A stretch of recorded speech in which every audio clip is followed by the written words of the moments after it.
예, 하나님 말씀 에스겔 24장 말씀 함께 보도록 하겠습니다. 에스겔 24장입니다.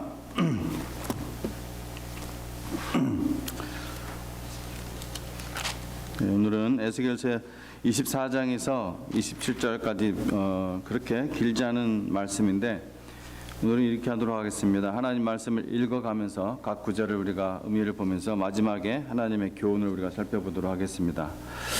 제가 이제 한국을 가서 한 두 번인가요? 한 번이군요. 한 번밖에 한 번 예배를 드렸군요.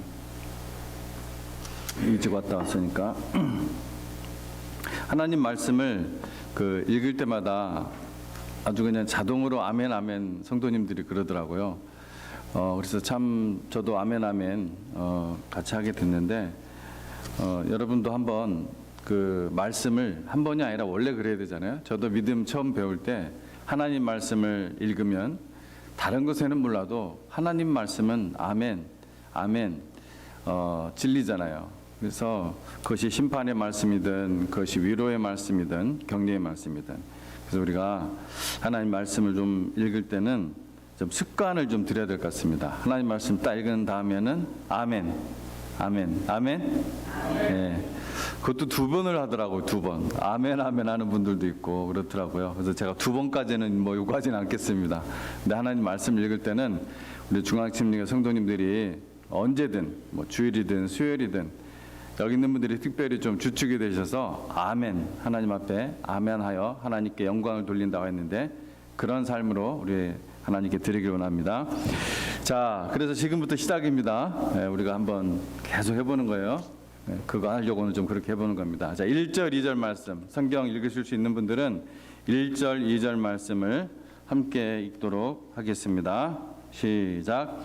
아홉째 열째 달 열째 날에 여호와의 말씀이 내게 임하여 이르시되 인자야 너는 날짜 곧 오늘의 이름을 기록하라. 바벨론 왕이 오늘 예루살렘에 가까이 왔느니라. 아멘. 처음이라 그런지 아주 잘합니다.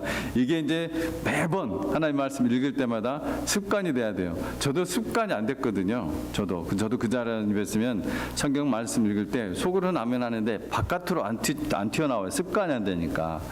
우리가 거룩한 습관을 한번 우리 교회에 한번 익혀보도록 하겠습니다. 여기서 제9년이라고 하는데 아홉째. 이 아홉째 해는 언제부터예요? 아홉째 해는 여호야긴 왕이 포로로 끌려온 지 1장에서도 그런 식으로 되어 있잖아요. 그죠? 그래서 여호야긴 왕이 포로로 끌려온 지 아홉째 10월 10일을 얘기하는 거예요. 10월 10일. 그러니까 이게 이제 학자들은 대부분 주전 586년에 이스라엘 예루살렘이 예루살렘 포위돼서 완전히 무너졌으니까 주전 588년으로 이야기를 합니다.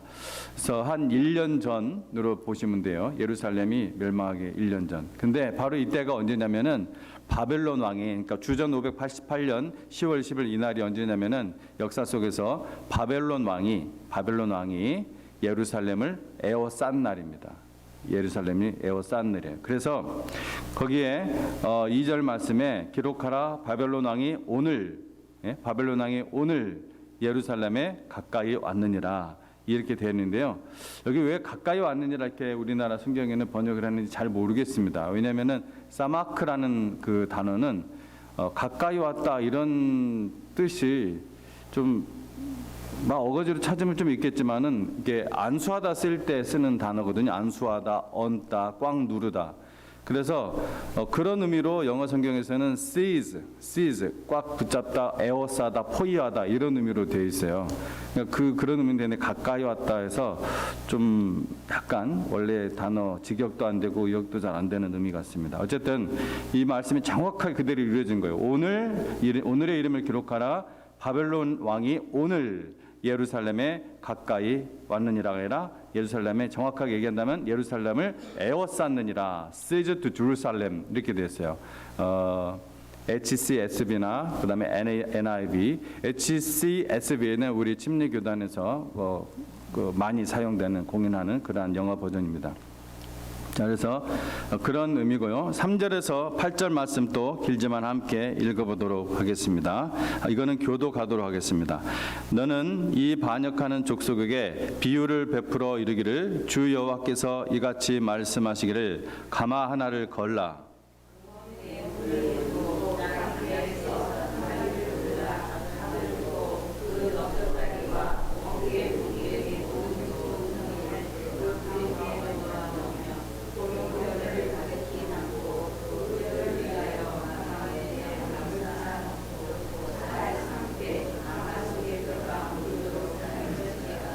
그러므로 주 여호와께서 이같이 말씀하셨느니라 피를 흘린 성읍 녹슨가마 곧 그 속에 녹을 없이 하지 아니한 가마여 화 있을진저 제비 뽑을 것도 없이 그 덩이를 하나하나 꺼낼지어다. 다 읽은 다음에 안 하시는 거예요. 8절까지. 예, 7절 읽으세요.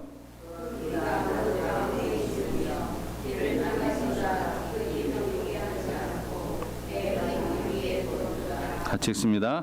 내가 그 피를 맨 바위 위에 두고 덮이지 아니하게 함은 분노를 나타내어 보응하려 함이로다. 아멘. 아멘. 여러분 여기서 그 읽었던 3절 말씀 있잖아요. 3절 말씀에 가마 하나를 걸라 하면은 여러분은 어떤 이미지가 그려집니까? 여러분이 가마 하나를 걸라 하면은 어떤 이미지가 그려져요? 그냥 여러분이 그냥 그런 이미지. 여러분과 제가 다른 이미지가 그려지는지 한번 물어보려고 합니다. 그리고 여러분이 알고 있는 그냥 그 뒤에 나오는 성경 내용까지 생각하셔서도 대답을 하셔도 돼요. 근데 가마 하나를 건다 하면 어떤 의미가 돼요? 뭘 삶을 때 가마를 건다 이렇게 얘기합니까? 옛날에 그렇게 말씀을 그랬어요. 이게 옛날 말투구나. 나는 가마를 걸라 하면 어디 이렇게 목 같은 데다 어디 무슨 이런 데다 거는 걸로밖에 안 느껴지거든요. 혹시 가마 건다는 것이 뭘 삶을 때 쓰는 말이다 이렇게 아셨던 분 한번 손 들어 보세요. 오, 이렇게 많았네. 가마솥은 알죠. 저도 가마솥 저도 있었고 어렸을 때. 근데 이은지 자매님도 몰랐죠? 저같이 모르는 게 이게 알았던 분이 많았던 게 더 신기하네요. 아니 옛날 분이 아닌데 우리 장길중 성도님도 알고 계시는데, 예? 옛날 사람이에요. 난 가마를 건다면 어디에 거는 것처럼 느껴지는데 왜 이렇게 했지? 나는 이게 이 말이 무슨 말인지 이해가 잘 안 갔어요. 계속. 근데 뒤에 나오는 의미 때문에 제가 이제 결국 이럴 때 이제 자꾸 이제 원어를 찾아보고 영어를 찾아보고 하거든요. 어떤 의미가 잘 전달이 안 될 때. 그럼 의미를 찾아보면은 그게 사파트라고 그 어디에 놓다, 두다, 그다음에 준비하다 이런 뜻을 갖고 있어요. 그러니까 영어로는 put it on the fire 뭐 이런 의미로 되어 있습니다. 그러니까 뭐 그때 그렇게 해서야 이 의미를 알겠더라고요. 우리나라 말에도 이런 말이 있군요. 너무 재밌는 거를 제가 하나 배웠습니다. 이럴 때 건다고 하는 거군요. 어쨌든 예. 그래서 이 3절에서 이 5절 말씀을 보면은 이 가마솥으로 끓여 만드는 아주 매우 좋은 양고기 요리를 지금 하는 것처럼 요리 장면처럼 보이잖아요. 그러니까 실은 이 가마에 대한 이야기를 좀 하고 있는데 이 가마솥에 대한 이야기를 하고 있는데 이 가마솥에 대한 이야기를 지금은 누가 하고 있어요? 하나님이 에스겔을 통해서 지금 신탁하는 거잖아요. 그런데 원래 이 에스겔서에서 적어도 에스겔서에서 가마솥에 대한 이야기는 이스라엘 사람들이 먼저 했어요. 이스라엘 사람들이. 우리가 이미 그 앞에 지나온 부분인데 이 장을 여러분 기억할지 모르겠어요. 에스겔서 11장에 나온 말씀입니다. 한번 펴보세요. 에스겔서 11장 3절 말씀을 한번 읽어보도록 하겠습니다. 에스겔서 11장 3절.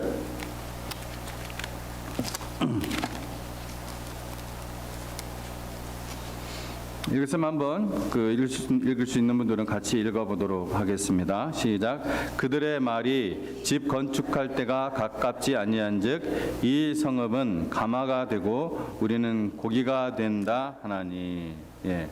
여러분이 이때 이 말씀을 들을 때, 예? 어떻다고요? 예. 무섭다고요? 근데 지금 그들의 말이 했을 때 그들은 누구예요?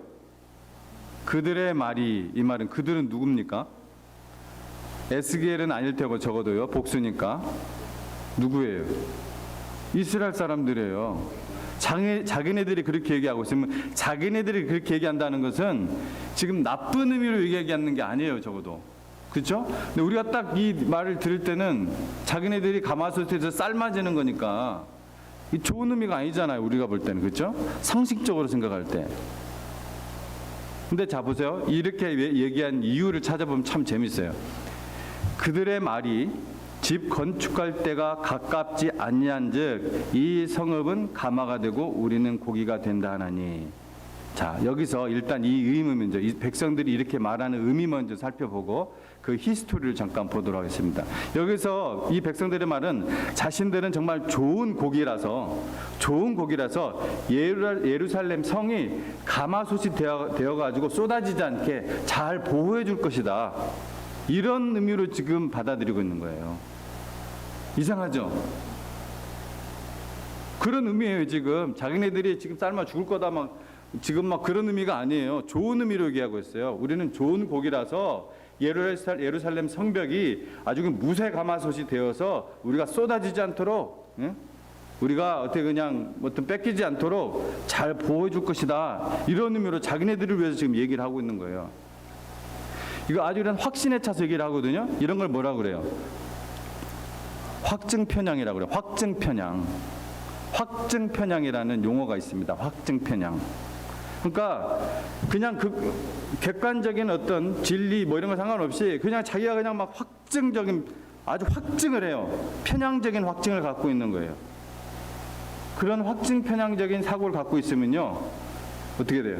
가짜 뉴스에 굉장히 쉽게 속습니다. 그리고 가짜 뉴스가 더더욱 그것이 아이러니하게도 더 양상이 돼요. 지금 이스라엘 사람들은 확증 편향을 갖고 있어요. 우리는 하나님의 백성이기 때문에 절대로 멸망하지 않는다. 예루살렘 성은 하나님이 예루살렘 여기 성전이 있기 때문에 예루살렘 성은 결코 무너지지 않는다. 그것이 먼저 전제가 돼 있어요. 지금 어떤 선지자가 와서 예루살렘이 무너진다 이렇게 얘기해도 웃기고 있네 이렇게 듣는 거예요. 그 말을 믿질 않아요. 이게 뭐예요? 확증 편향이에요.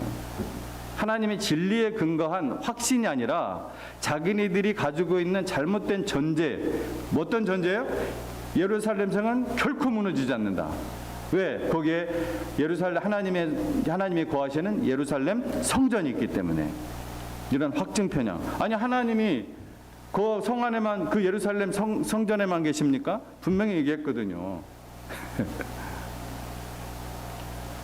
근데 자, 이들의 이 말은요, 왜 가마솥 얘기가 갑자기 나오느냐? 에스겔서에서 왜 갑자기 이스라엘 백성들이 먼저 가마솥 이야기를 이렇게 했느냐? 혹시 짐작하시는 분?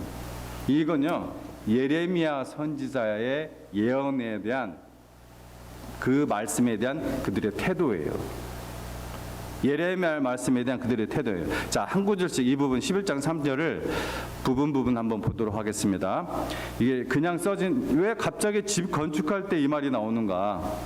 집 건축할 때가 가깝지 아니한즉 이야기를 먼저 보도록 하겠습니다. 11장 3절 이 말이죠. 이는 여호야긴 왕과 이스라엘 백성이 바벨론으로 포로로 되죠.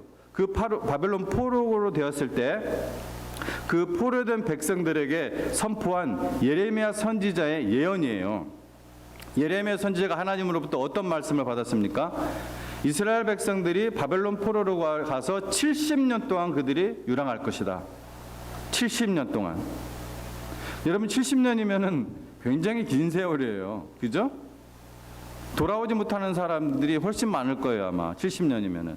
거의 2세가 돌아올 수 있죠. 젊었을 때 간 사람들은 완전히 할아버지 다 돼서 오는 거고, 어렸을 때 간 사람들이 참 대부분. 그러니까 어때요? 이때 예레미야가 뭐라고 얘기합니까? 그곳에 집을 짓고 밭을 갈아라. 밭을 개가 나도록 살아라. 거기서 살아라. 그 땅을 위해서 기도해라. 그렇게 얘기합니다.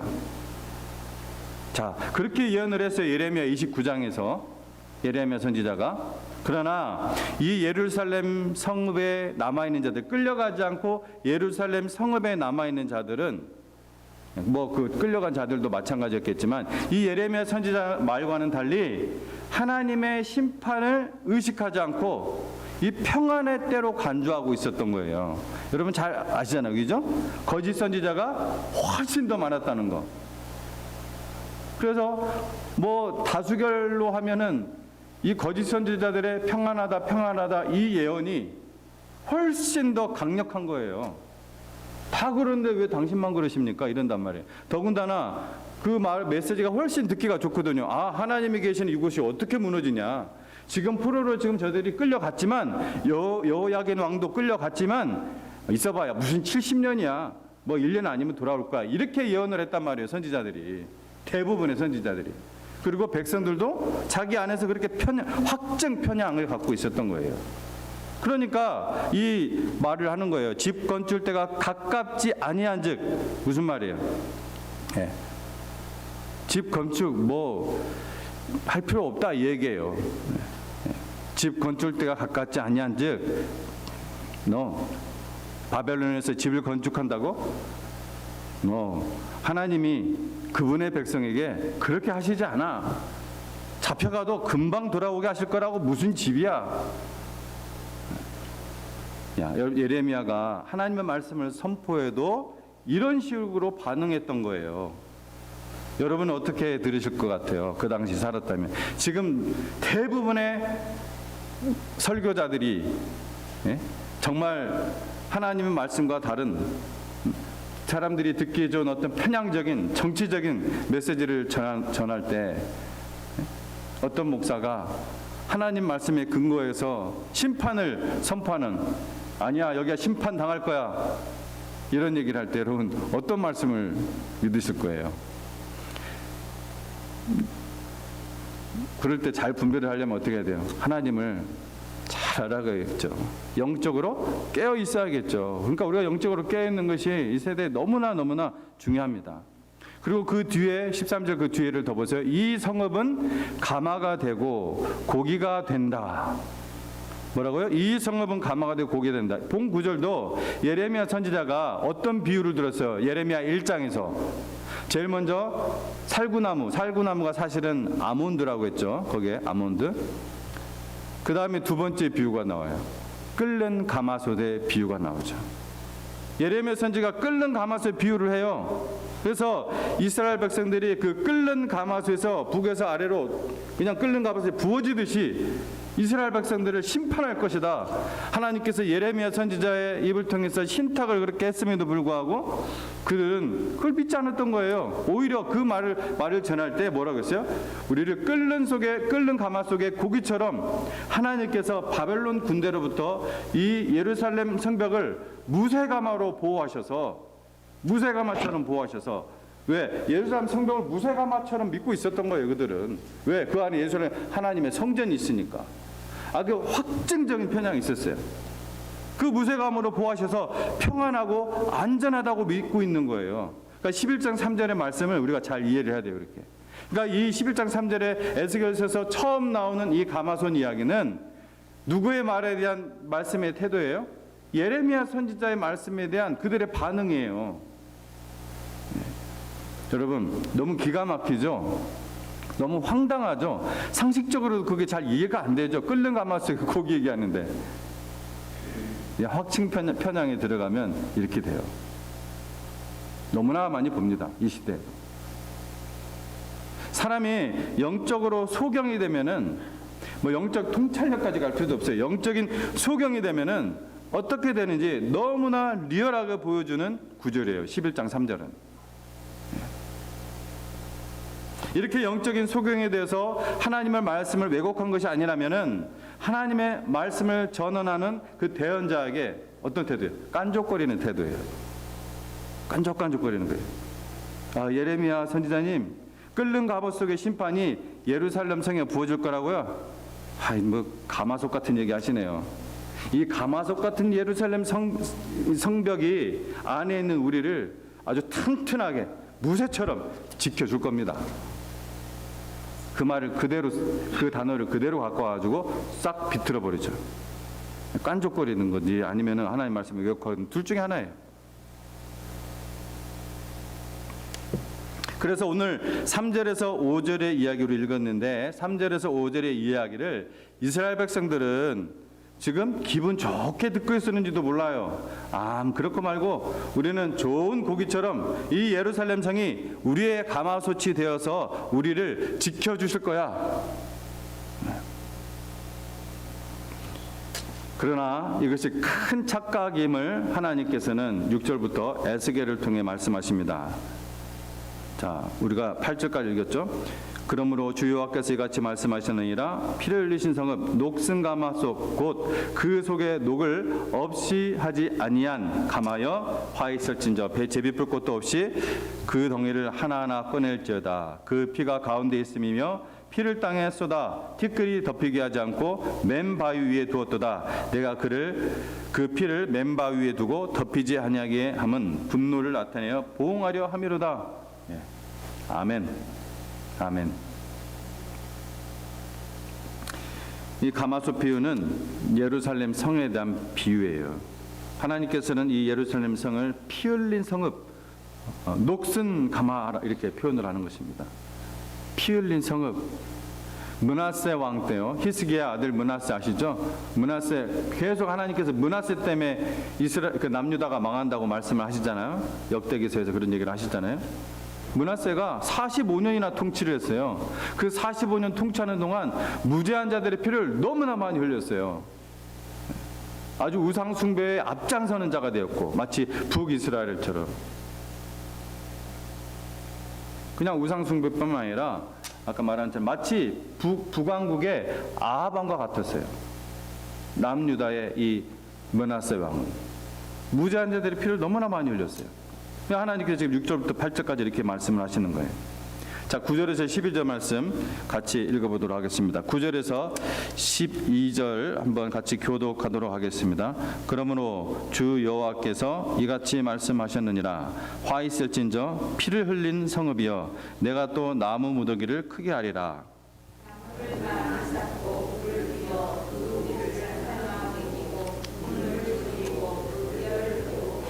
가마가 빈 후에는 숯불 위에 놓아 뜨겁게 하며 그 가마에 놋을 달궈서 그 속에 더러운 것을 녹게 하며 녹이 소멸되게 하라.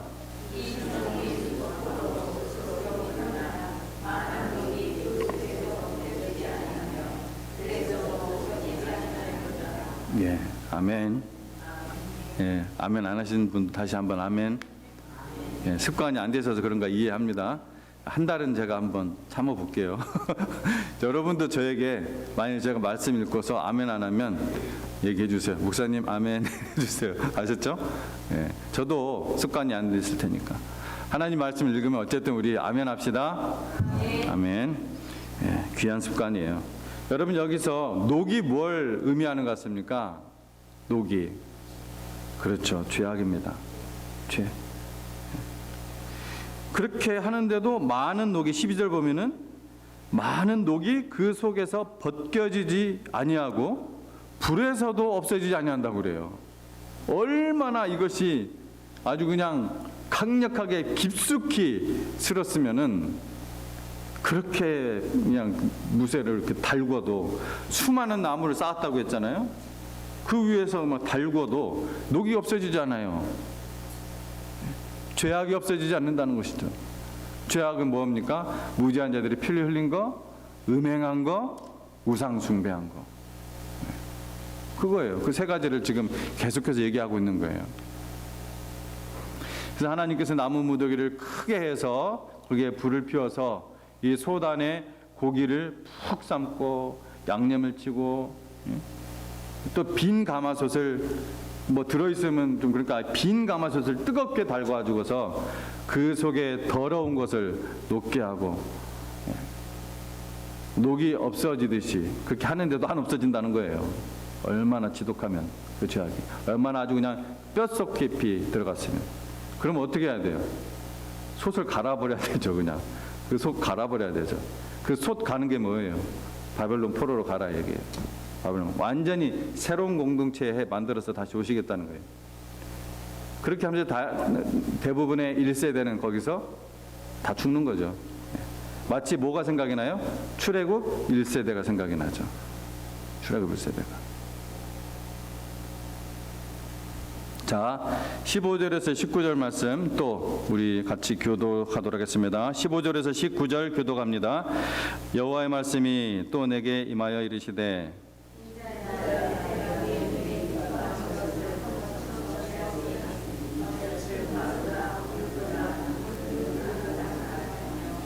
죽은 자들을 위하여 슬퍼하지 말고 조용히 탄식하며 수건으로 머리를 동이고 발에 신을 신고 입술을 가리지 말고 사람이 초상집에서 먹는 음식물을 먹지 말라 하신지라.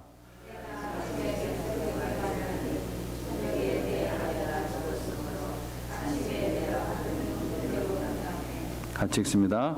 백성이 내게 이르되 내가 행하는 이 일이 우리와 무슨 상관이 있는지 너는 우리에게 말하지 아니하겠느냐 하므로.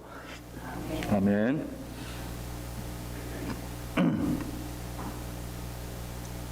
여러분, 일단 본문 말씀을 설명하기 전에 17절 말씀을 혹시 오늘 오해할까 봐 17절 말씀을 보고서 죽은 자들을 위하여 슬퍼하지 말며 이 말을 가지고서 장례식 속에서 울면 죄다, 다 웃고 기뻐해야 된다, 이런 의미입니까 이게? 그리고 초상집에서 먹는 음식물을 먹지 말라, 이게 그런 율법이 있었습니까? 초상집에서 먹는 음식물 먹지 말라, 없어요 이런 율법. 여러분 그 한국은 대부분 뭘 먹잖아요, 그죠? 뭐 할 때, 장례식 갈 때, 그죠? 먹잖아요. 그럼 그리스도인들 그것을 하나하나도 뭐 먹으면 안 되고 손님도 대접하면 안 되고 막 그럴 거 아니에요, 그죠? 안 그렇죠. 이거는 그런 말씀, 그런 율법은 아예 없습니다. 그리고 이 문맥 속에서도 전혀 그런 이야기가 아니잖아요. 자, 이 문맥 속에서 이 말은 먼저 무엇인지 살펴보도록 하겠습니다. 하나님께서는 먼저 그 앞부분부터 보도록 하겠습니다. 하나님께서는 먼저 에스겔에 뭐라고 해요? 그의 눈에 기뻐하는 것을 빼앗겠다. 에스겔의 눈에 기뻐하는 것을 빼앗겠다고 말씀하시며, 그때 빼앗을 텐데 그때 네가 슬퍼하거나 울거나 눈물을 흘리거나 하지 말고 조용히 탄식을 하고 또 수건으로 머리를 동이고 발에 신을 신고 입을 가리지 말고 음식을 먹지 말라고 하셨습니다. 그 얘기를 하고 있는 거예요. 자, 근데 이 얘기가 뭐냐면은, 자, 당시에 그리고 그 이후로도 이스라엘 사람들은 그때 초상 이렇게 누가 이제 죽으면은 머리에 수건을 두르더라도 수건을 풀고 재를 뿌리거나 티끌을 자기에 막 뿌리고, 그다음에 맨발로 슬픔을 표현하고 맨발을 다니면서, 그리고 마치 나병 환자들이 자기의 입술을 가렸거든요. 나병 환자들이 그런 것처럼 입술을 가리고 그다음에 그 추상진의 음식이 있잖아요. 그 음식을 먹고 그랬어요. 근데 지금 17절 말씀은 다 반대로 의하고 있잖아요. 다 반대로.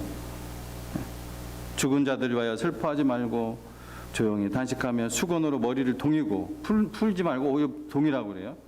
발에 신을 신고 입술을 가리지 말고 사람이 초상집에서 먹는 음식물도 먹지 말라. 즉 초상집에 있는 사람처럼 하지 말라 얘기하는 거예요.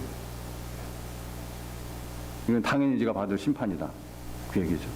내가 그렇게 할 텐데 내가 너에게서, 에스겔 너에게서 네 기뻐하는 것을 내가 취할 텐데 가져갈 건데, 그때 그런 일이 딱 발생하면 절대 너 이렇게 하면 안 돼. 먼저 에스겔에게 그런 얘기를 하는 거예요. 그래서 에스겔은 아침에 이 백성에게 이 말씀을 고하였어요. 근데 그날 저녁에 누가 죽어요? 그의 아내가 죽습니다. 그날 저녁에 아내가 죽어요. 그 아내가 누구예요? 그의 기뻐하는 자, 에스겔이 정말 사랑했던 자죠. 그의 아내, 그 아내가 죽어요. 에스겔은 다음날 아침에 그가 받은 명령대로 행하였습니다. 그때 이스라엘 백성이 그에게 물어요. 이제 그게 이제 20절부터 이야기예요. 20절부터 24절 또 같이 교독하도록 하겠습니다. 내가 그들에게 대답하기를 여호와의 말씀이 내게 임하여 이르시되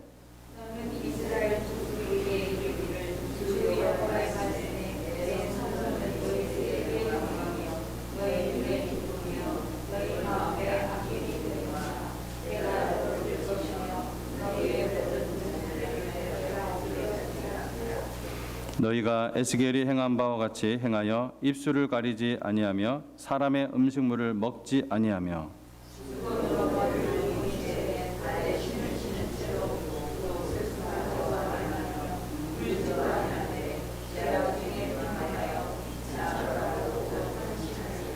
(24절) 같이 읽습니다.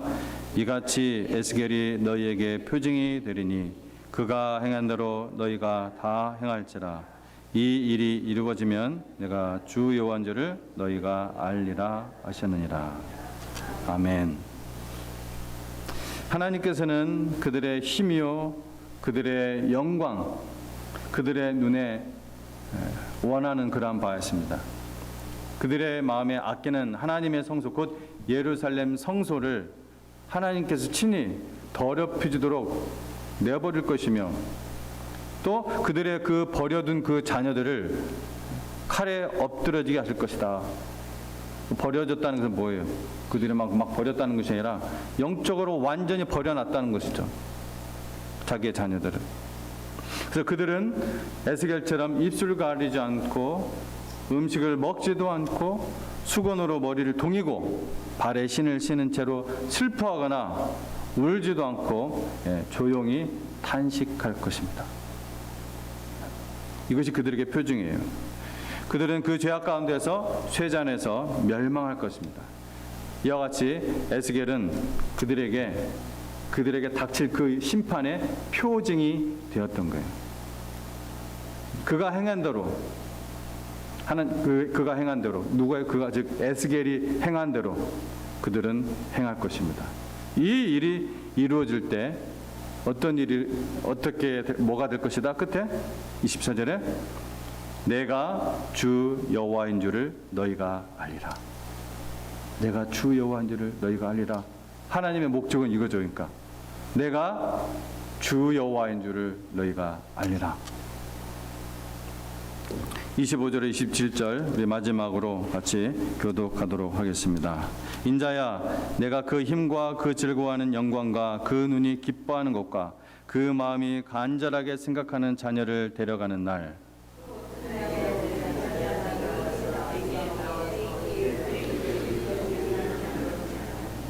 같이 그날에 내 입이 열려서 도피한 자에게 말하고 다시는 잠잠하지 아니하리라. 이같이 너는 그들에게 표징이 되고 그들은 내가 여호와인 줄 알리라. 아멘.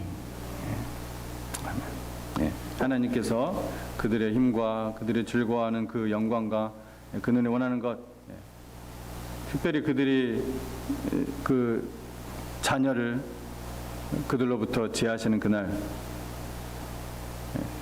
예루살렘 성에 도피한 자가 그에게 와서 그들을 알려줄 것이다. 그죠? 그리고 그때 네 입이 열릴 것이다. 이 이야기가 이거를 우리 한번 에스겔 처음 시작할 때 개론할 때 봤죠? 에스겔 33장, 그죠?